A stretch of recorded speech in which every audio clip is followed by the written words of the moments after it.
cake. It's slightly cool. I want to show you what it looks like inside. It's really soft. The color. And yeah. And I'll just get that piece. And that's what it looks like. Very soft. Very fluffy. Very moist as well. So that's the end product with the beetroot. Very nice, soft and fluffy. Yeah, so that's our cake. Hello. It's been a minute. Happy Valentine. I'm recording this on Valentine's Day, so I'm making a red velvet cake with beetroot. So I've got 270 grams of beetroot. These are cooked beetroots. I've got a quarter cup of oil. I'm using olive oil. I've got 140 grams of yogurt. This is live yogurt. I've got 2 eggs, half a cup of sugar. Now this is both brown and white sugar, so a quarter of white and a quarter of brown sugar. I've got baking powder, baking soda. I'm going to put 3 cups of flour, and I've got an orange ring, and I'll squeeze the orange in there as well. So those are my ingredients.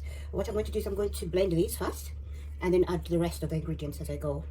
Okay, so I'm going to blend this, blend the beetroot, and here I'm going to add the oil.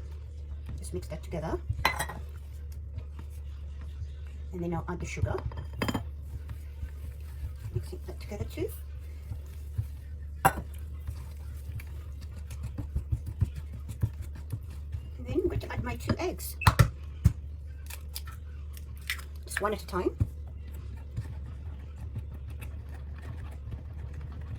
Mix that. And then add the last egg. These are 2 large eggs, and they're room temperature eggs as well. So try and use room temperature for everything.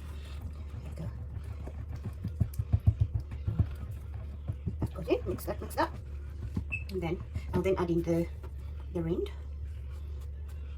and I'll squeeze the juice of that in here. Okay. That's a bit of it. Okay. Right. Yeah. So then now I'm going to mix the flour, and then we see. Now the flour is going in. This is 1 cup flour. And mix that. Just make sure it's all incorporated. Not all, but most of it. And then put another cup, and then you put the last one. Okay. Just mix that in there. Yeah, and then I'll add another cup of it.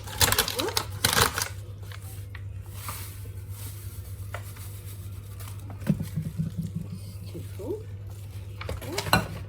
I'll mix that in, and then I'll add the last cup. Okay, now before I add the 3rd cup, remember the yogurt? We're going to add the yogurt in there. This is natural live yogurt, or Kefir, if you know the Kefir. That's what I'm using. And then on top of that, I'm now going to add the baking powder as well. So I put a teaspoon of baking powder and a 1/4 teaspoon of bicarbonate of soda.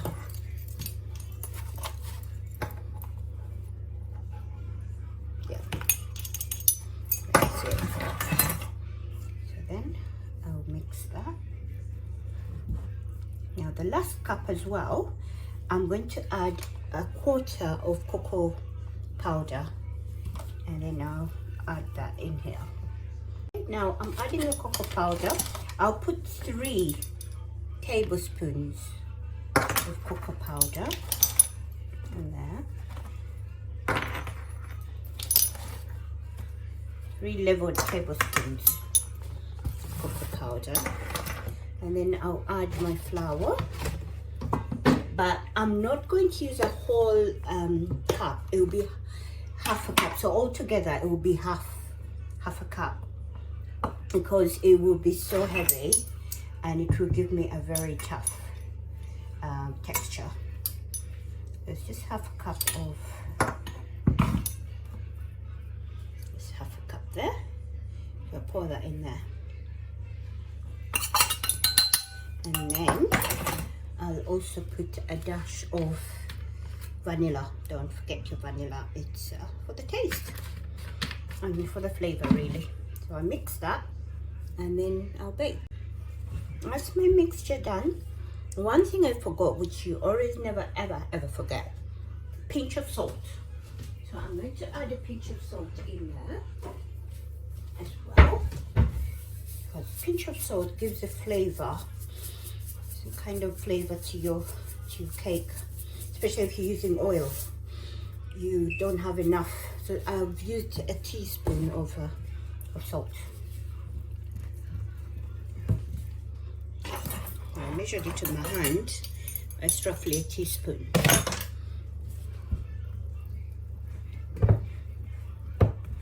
So I think my butter is ready. I've heated my oven on. I put my oven on. It's going to be at 170 degrees, and I'm going to bake this for 1 hour. And then wait and see. Okay, so I've lined my tray. It's a 8-inch tray. I mean 7-inch tray. Now you can use a smaller one. It's because the one I have, I prefer this one. It will bake quicker. Okay. So yeah, so that's my cake.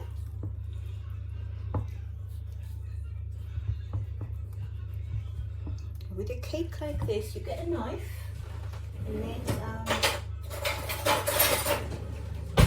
cut it in the middle, just so it doesn't rise on you in the middle. Then you hit it to remove the bubbles. There you go. Okay, and that's it. And it's going to bake for, as I say, 170 degrees centigrade electric oven, and that's for 1 hour. Okay.